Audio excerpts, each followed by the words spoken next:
شما مردادی هستی؟ خیر، مرداد در ایام تولد من قرار گرفته. درباره برج میلاد توضیح بدید. من 25 سالمه، 1.82 قدمه، به موسیقی هم علاقه دارم خانم برج میلادو بگین. و متولد مرداد هستم. متوجه شدم، ممنون. شما با قطار تصادف کردید، قطار چپ کرده. چه توضیحی دارید؟ وقتی من داشتم از ری رد می شدم قطار بی موقع اومد. چی؟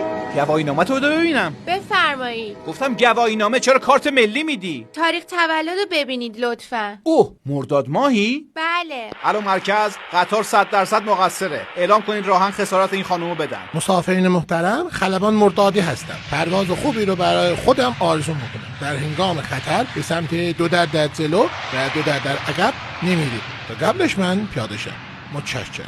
انا لله و انا الیه راجعون. سرباز، یه قدم جلو.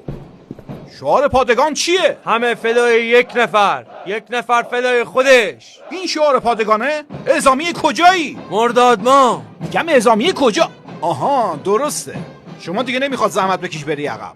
گروهان، یه قدم جلو.